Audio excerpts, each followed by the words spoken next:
Good afternoon, everybody. And I'm sure as the last session, we have to be fast and quick and fun.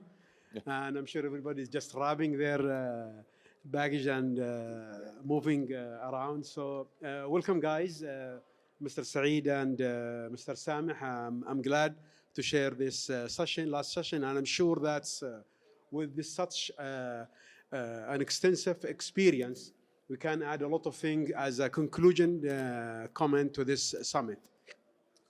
Mr. Saeed, as a master developer in Medina Knowledge City, what do you think about the future actually of the religious hospitality and also the development in Medina area, mainly after actually the pandemic era? Actually, the religious tourism itself and the number of people who is planned to visit the Saudi Arabia for tourism, it's planned to have 30 million visitors by 2030, as you know that. And a huge number of this, percentage of this, we expect not less than 70 to sometimes more than this number will be religious visitors for Medina and Mecca. That's why there is a big plans for both cities to expand a lot in hospitality, especially in hospitality. From our studies in Medina market for hospitality and for this business consultant who does the studies as well. So it is we are expecting a gap of not less than 120,000 keys by 2030. So now Royal Medina, which is adjacent to Haram, one of the AF companies, they are building, announced that they will build 47,000 keys. In Knowledge Economic City, in our master plan, we have 42,000 keys. Although if we both of us build all of these numbers, we could succeed to build these numbers, there is still a gap. So it means that there is a huge opportunity for hospitality in Medina, and I believe in Mecca as well. Mr. Sameh can add to Mecca market more than me in that. Yeah, I'm not sure. Can you hear me? No.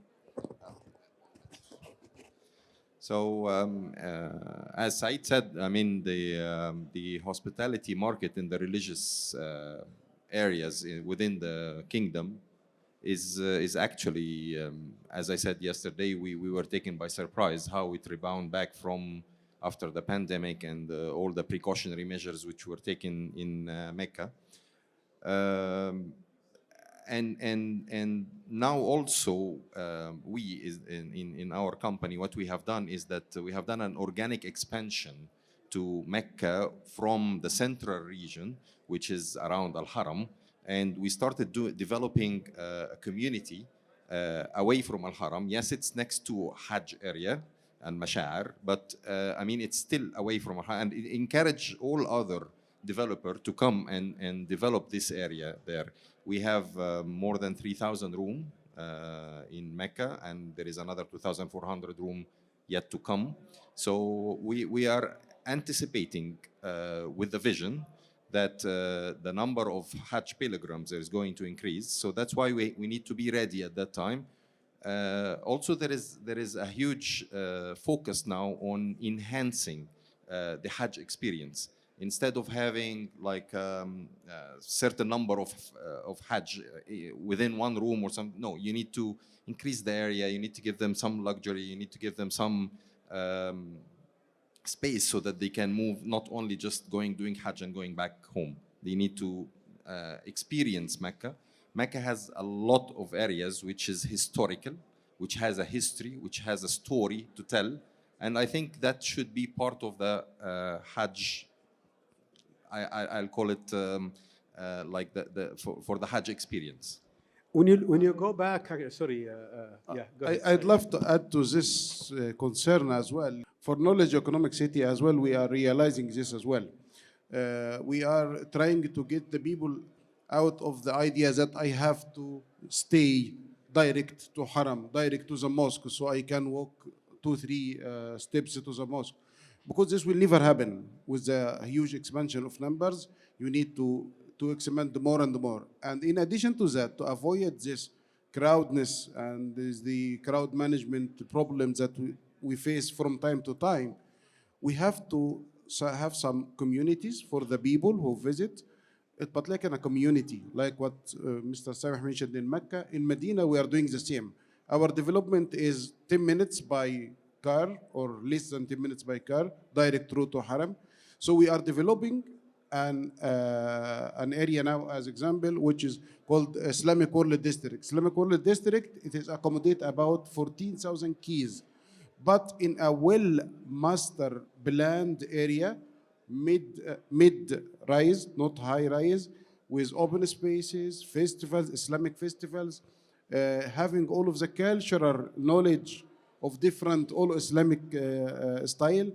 In the last session, there was a good discussion about the Salmani style in Riyadh, where the change from Najdi to Salmani is a modern language of Najdi style, and it was successfully translated.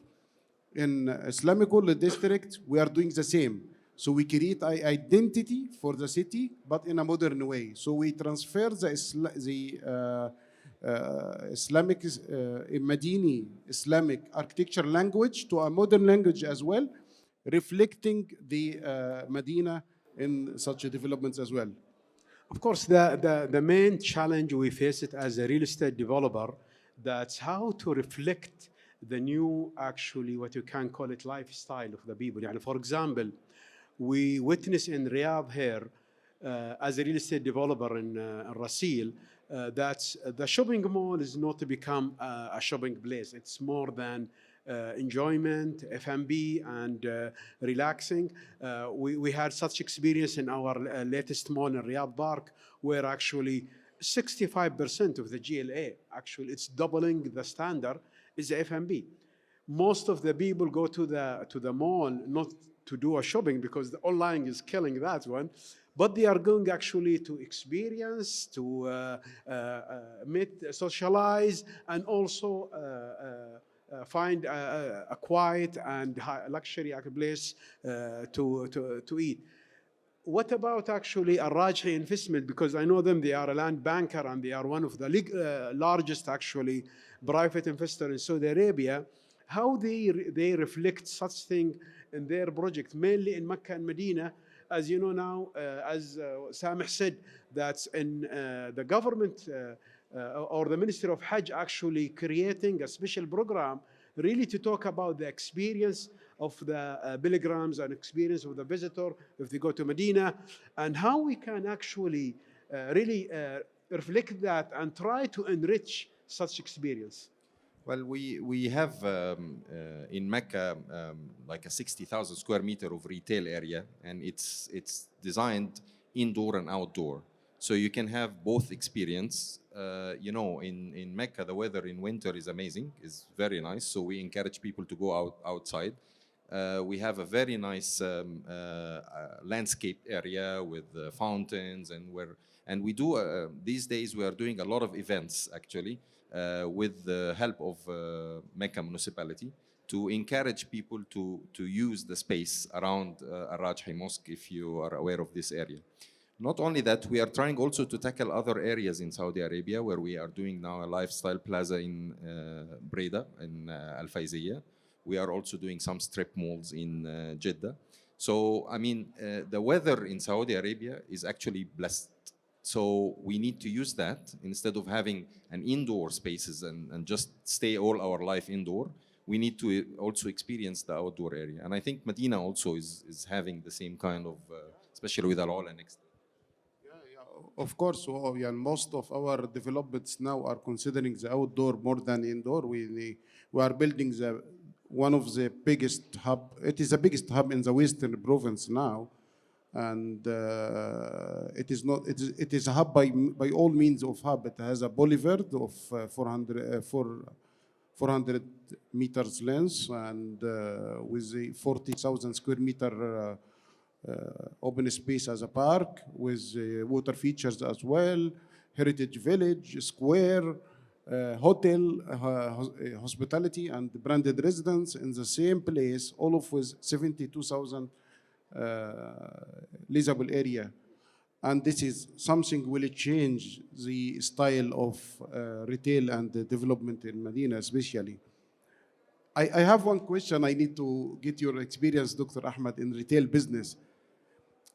How do you see now we see the biggest mall, now it's happening in Riyadh. You see what is coming, Riyadh Avenue, Mall of Riyadh, the biggest mall. Is there any still opportunity to find this street shopping, the beautiful ones like what we see in Oxford Street, in some of the old cities in Cairo here and there? Well, actually, those what I can call it lifestyle, I call it shopping area. It doesn't happen by design. To be honest with you, in my opinion, it's happened by nature. That it's happened like that. You know, it is 20 to maybe 30 years of evolving actually until they reach these maturities. Yani, for example, if you want to build one today, you can open it, but it will not be like Oxford Street or Champs-Élysées or other one. It's need time. The other one, which the most important one, is the sustainability. Those shops has to really build their business model in a way that they have to sustain an up and down cycle of the market. But if they just want to, okay, if it's up, the market is up, I will stay. If it's down, I will shut down. It will not happen. I've been one time actually to one of those street in Los Angeles, and when I ask actually the people who's moving around there, how long this street been in operation, they said almost 30 years. So it will take time, you know, but we think actually anchoring such development with sustainable one will make it successful in a long term. But making some timber things that can bob in here and there, I don't think this will make it successful. Well, I lived like 19 years in my life in Dubai, where you live like 75% of your time indoors. When I came to Saudi Arabia, the weather here is like 12 months. You can even go out and sit outside. So I think we should actually collaborate and try to make these outdoor spaces reduce carbon footprint in terms of sustainability and all this kind of stuff. And I mean, Saudi Arabia, especially Riyadh, have a wonderful weather, winter and summer. Summer, yes, it's hot, but at night you can still go walk for, I mean, I walk like 2 kilometers during summertime, and maybe I reach by 6, 7 in winter.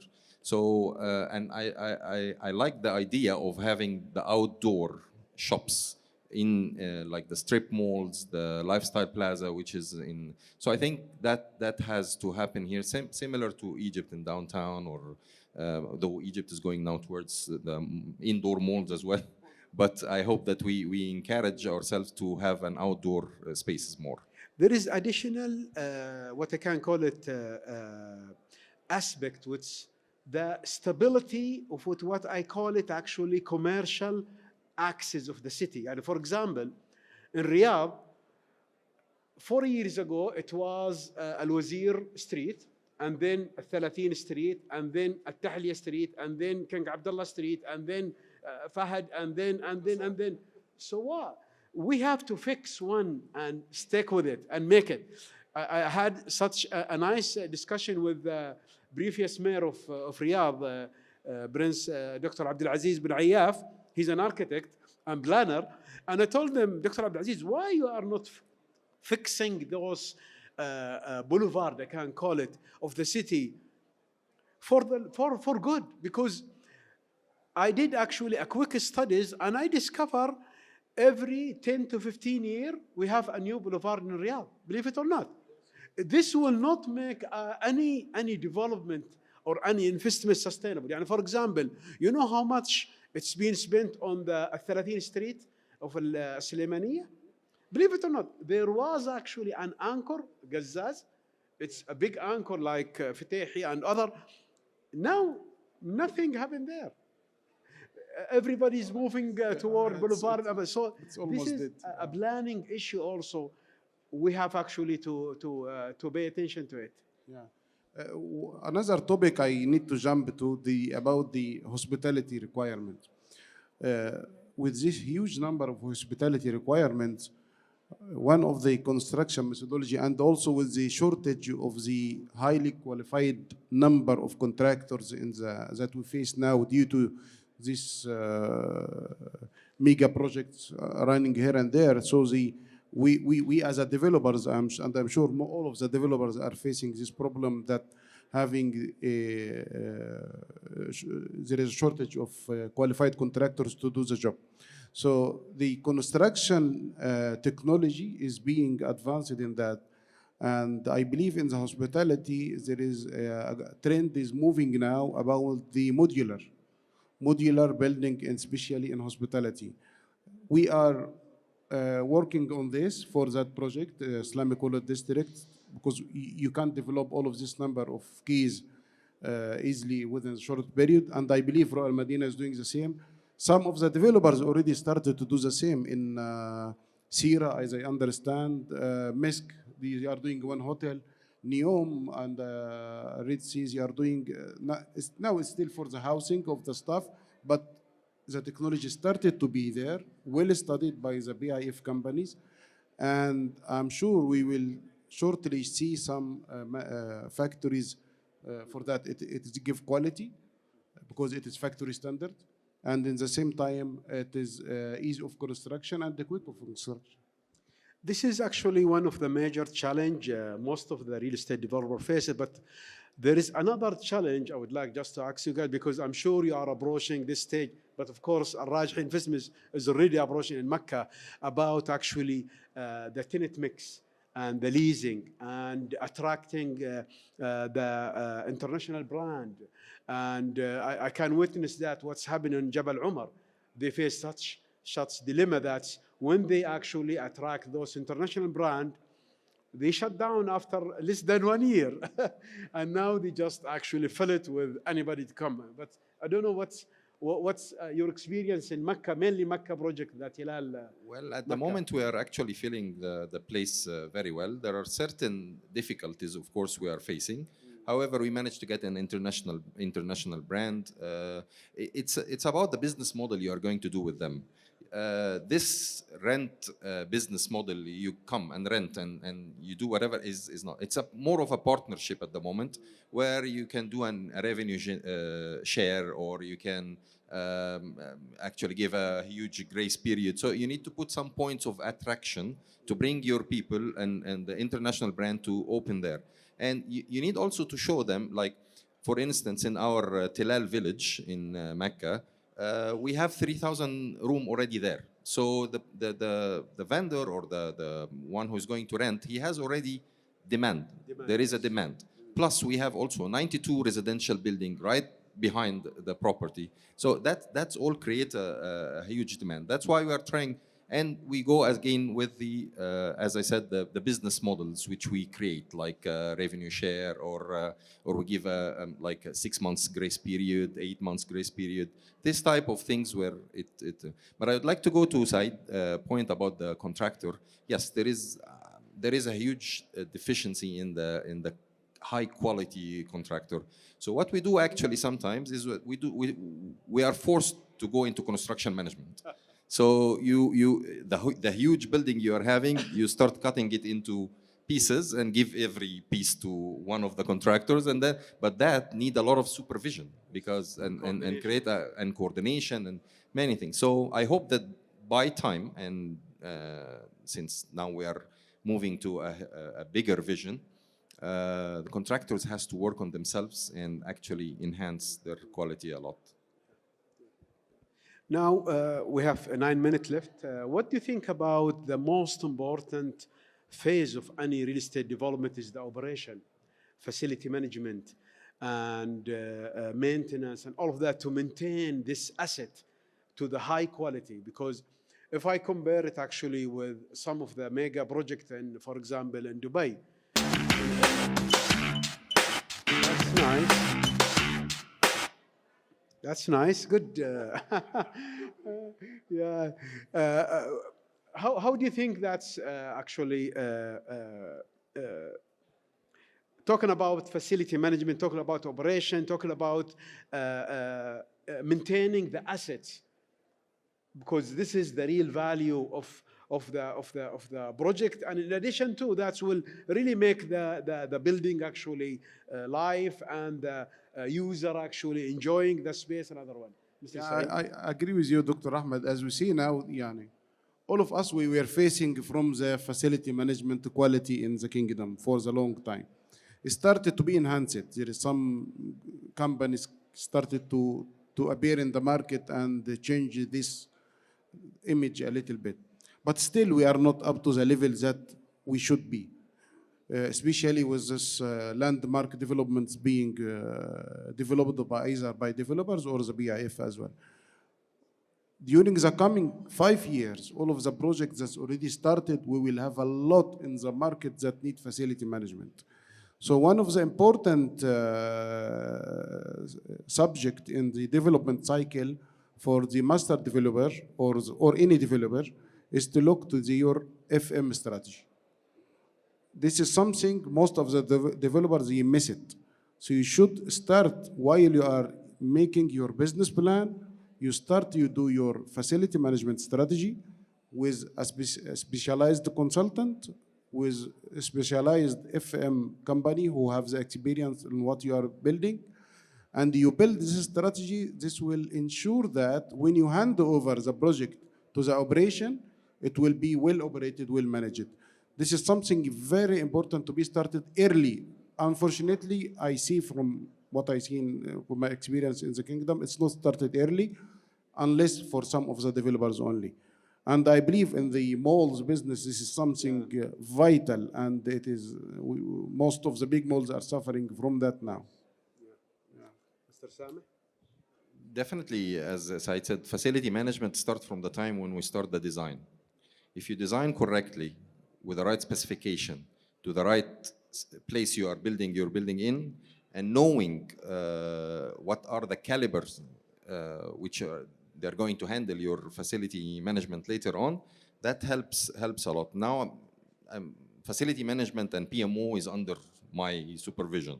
So some projects which certain areas were not thought of, I'm facing a problem in the facility management, and that made me learn that during design, you have to think a lot about the end user and how they are going to use this space. For instance, like a 3-star hotel, people try to go into a cheaper version of furniture, which is not correct. For a 3-star hotel, you need a very durable furniture, because the 3-star guest is not like the 5-star guest. He used the furniture to the max. So you need a very durable furniture so that it can sustain with you, because your life cycle of the money also is not that quickly. So you need at least, if you are doing renovation or soft renovation in a 5-star hotel after 5-7 years, this one can take 12, 13. So you need a very durable furniture for that. And this is what we are looking for from the beginning, actually. Well, let's. I'm really sorry that I talk you through the whole cycle of the project, from design, construction, facility management. But let's go back to square number one: the money, the financing. You know now what's happening on the inflation, and what's happening in the cyber, and what's happening actually in the Fed. And last night, actually, our central bank actually raised maybe number 4 or 5. So, how you envision this kind of impact in your current project, mainly, if you have a current actually loans and relationship with bank, because most of us are aware that nobody will develop a mega project like yours, guys, with the cash in cash. You have to get some money from the bank. How are you going to handle such challenge, actually? Actually, this is a very tough question, Doctor. Because it's the conclusion. yeah, because we most of us now as a developers, and I'm sure yours as well, we are facing this problem, especially with a project that's awarded. Which is not awarded, you can still control. But one of the important issue, very important item in the development, is the risk management. you have to study your risk assessment very well from start and build your risk matrix for any major big development. This is also something not all developers are doing it, but it is very important to have your risk assessment, either market assessment, political assessment, financial assessment, like what's happening now, and all of the factors to be there, and you mitigate it one by one. Some of them are out of hand, like what happened now. It's non-predicted. So if the project is under construction, we have the same case, actually, it's happening with us. So you have to look to the coming stages. If you can look to the coming stage, if you can save some of the construction cost from the coming stages, and in the same time discuss with the lenders as well. You have to, he don't want you to lose. There should be a mutual understanding between the lenders and the financier and the developer also as well. Otherwise, it should be win-win situation. What about AlRajhi investment? I don't think you face such a challenge, guys. No, you back up with of course, AlRajhi we bank. do. I mean, previously, most of the developers are using ROI kind of return. However, now it's a very important to use IRR, where it has the factor of time in it, the net present value, future value, factor of time, when you are going to exit, when you are going to continue. Of course, because other than we are AlRajhi, we are an endowment at the end. So we are looking for a certain hurdle rates where we can actually, the more for us is the sustainability of money, so that we can take it to the endowment, and it creates more than the business and the exit out of it. And yes, of course, we look at that, and we concentrate more, as I said, on the IRR method instead of an ROI, due to the inflation which we are facing, and the inflation is like by the day these days. So we do our best, and you develop for future normally. Now we have less than 2 minutes. How you envision the future, Mr. Saeed and Mr. Sameh? Mainly that it's look like, this is my reading, I cannot say it is officially reading, it's look like the government would focus in one city and then the other one. These days they are focusing in Riyadh. I'm sure the next move will be in Jeddah after those cleaning the slum area, and other one is 34, I can call it district actually, and now they are doing a major master planning for the city. I'm sure that they will move next to Mecca, actually beside Al-Haram, what they call it, Ru'a Al-Haram, and then Medina also, Ru'a Al-Medina. So how you envision actually the future? Actually, as you mentioned, there is a big focus on Riyadh to be the center or the hub in the Gulf for all business attractions, and this is determined by His Royal Highness, and it is really happening, and we see it in everywhere. In addition to that, there is recently this downtown company by BIF. It is not in one place. I believe it is in 11 cities or something like that. City, yes. So all of the cities. So all of the cities will have this update, will take its share. It is one by one happening, but the major happening now in Riyadh, and in Jeddah already started the update for the cities. It will come in Medina as well. We know that, of course, it is happening. But when it's still, we don't know exactly. Yeah. But the downtown company by BIF is targeted to make the renovation and upscale all of the lifestyle along the kingdom, not only in one city. This is happening. Sameh, its time is clicking, but I think give us the conclusion. Saudi Arabia at the moment is concentrating in several areas. I mean, even in Neom, they just won the Winter Games. So you have Neom, you have the Red Sea. Saudi Arabia is blessed with a beautiful beach on the Red Sea, and you have all kind of different weather. You have in Abha, you have in Neom, where you get snow sometimes. So I think, as MBA said, the Middle East is going to be the new Europe in the coming future. Thanks a lot, guys. Really, I would like to thank Mr. Saeed and Mr. Sameh for those fruitful actually discussion, and thank you all actually for hold yourself until we finish our meeting. And I would like to thank the organizer also for a nice gathering and summit. And see you soon. Thanks a lot. Bye. Thank you so much.